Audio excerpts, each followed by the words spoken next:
Unsurprisingly, there are numerous Easter eggs and references to other Star Wars stories peppered throughout The Mandalorian's 4th episode titled Sanctuary. And I'm here to show you the most interesting ones the show has to offer with 10 tiny details you may have missed in The Mandalorian Episode 4.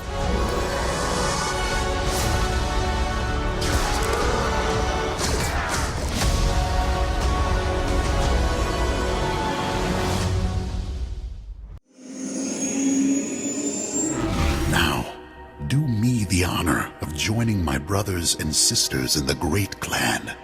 Been waiting my whole life for this. I'm honored. Your life's just begun.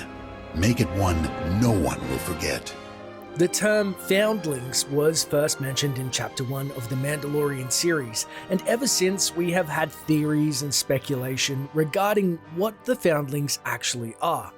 Finally, with Chapter 4, we have confirmed what many suspected, that foundlings are children not born of Mandalorian bloodlines who are adopted into clans and bestowed with the Mandalorian identity. When asked why he didn't remove his helmet, the Mandalorian responds, "I was happy that they took me in. My parents were killed, and the Mandalorians took care of me. This is the way." Longtime fans will likely know that the term foundling is a new word from an old concept, a concept practiced by the EU Mandalorians of Legends. As discussed in a previous video, the Mandalorians of Legends would often adopt orphans into their ranks and offer them a new identity and a family among the Mandalorians. Sometimes this ritual was even extended to worthy adversaries, who the Mandalorians saw as worthy to wear their armor. This line not only officially canonizes the concept and reinforces the Mandalorian value of family and parenthood, but also just how pivotal their armor is to their identity and culture. This armor is part of our identity. It makes us Mandalorians who we are.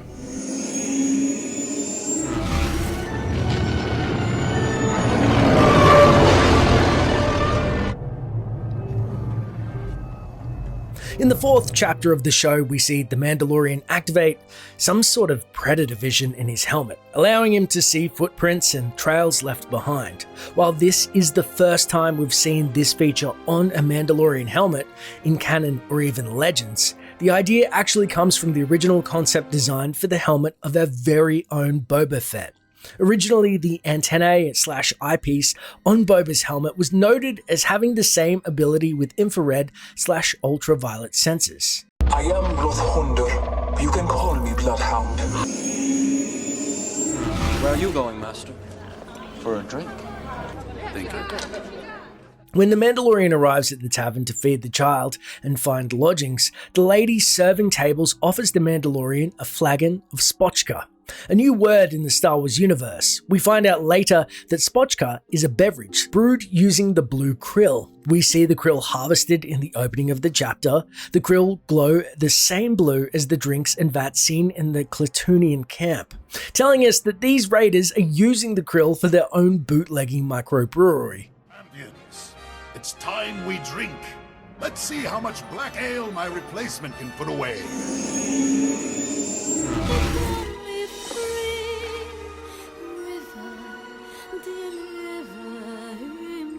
Early in the episode, we see firsthand the devastation caused by the Klatooinian raiders as the farmers drop their harvest and hide. In the heat of the battle, Omera realizes that her daughter Winter is too close to the raiders and not able to run away in time. Omera runs back to retrieve her daughter, putting her own safety in jeopardy for the sake of her child. This is meant to tell us to associate Omera and the Mandalorian in our minds, forcing us to consider the similarities between them and foreshadowing the importance she will play in convincing the Mandalorian to stay and protect them. Furthermore, in the scene where Omera runs back to her daughter, she protects her child by hiding with her under the blanket in the water. The scene uses subtle imagery to draw our minds to the story of Moses, a baby who was protected from massacre when his mother hid him in a basket and placed it in the Nile. Just as Moses was instrumental in the salvation of his people, the woman hiding in the basket would ultimately prove to be the most influential factor in convincing the Mandalorian to be the salvation for her people. It's amazing how many sly religious stories, fables, and references are peppered throughout Star Wars stories.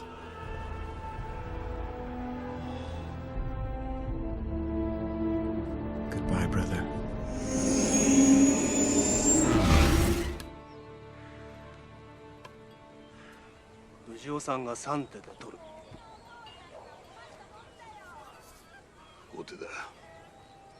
Before The Mandalorian released, we were told that the story drew inspiration from many sources, but especially from the westerns of Clint Eastwood and samurai films. While the first 3 chapters really emphasized the western feel, this new edition feels more like a samurai movie, as a battle-hardened hero must protect a simple town of farmers and fight internally with the desire to leave his warrior ways behind and lead a peaceful life. However, that's not the only thing familiar about this episode. Longtime Star Wars fans, or fans who recently discovered the Clone Wars on Disney Plus, may recognize the main premise of this episode is one that we've seen before.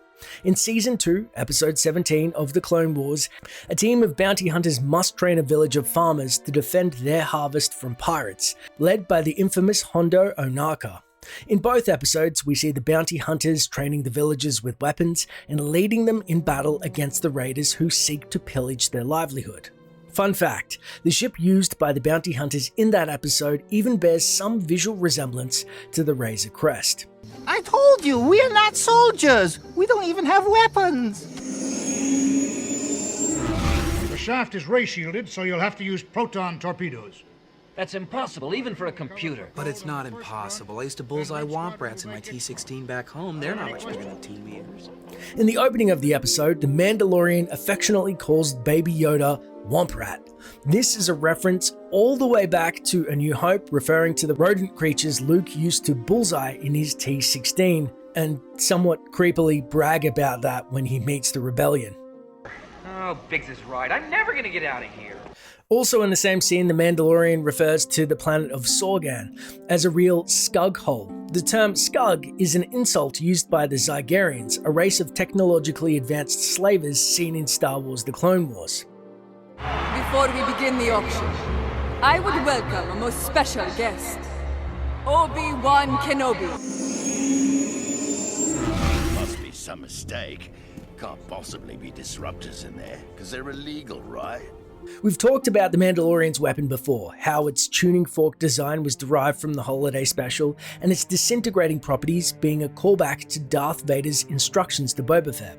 While many assumed the rifle was a disruptor, a weapon we already know was banned by the Empire according to Star Wars Rebels, the episode tells us that the rifle is actually called a pulse rifle. The pulse rifle was a weapon favored by bounty hunters in Legends and fired a series of microbursts of ion energy. They contained superconducting filaments which regulated the beam's hundreds of individual discharges into a single burst, thus resulting in the target's disintegration. I like this thing.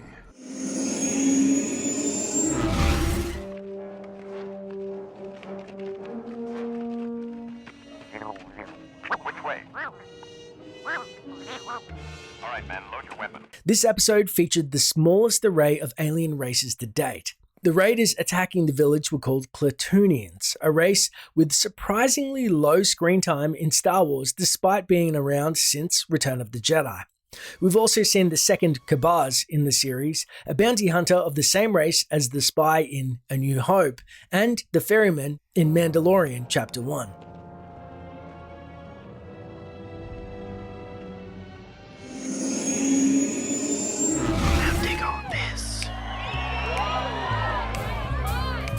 This episode was directed by Bryce Dallas Howard, daughter of seasoned director and actor Ron Howard, most known for her acting work with roles in films such as Spider-Man 3 and the Jurassic World series. Favreau reportedly reached out to Howard because of her desire to go into directing, along with her interest in emergent technology. This chapter continues the series' focus on duty and parenthood, working efficiently to put us in the mind of its characters and give us a deeper understanding and sympathy towards them. With so many directors allowed to shine and give new perspective, fans continue to be comforted by the love and care shown to the source material, and as always, I'm excited to see where we're going next.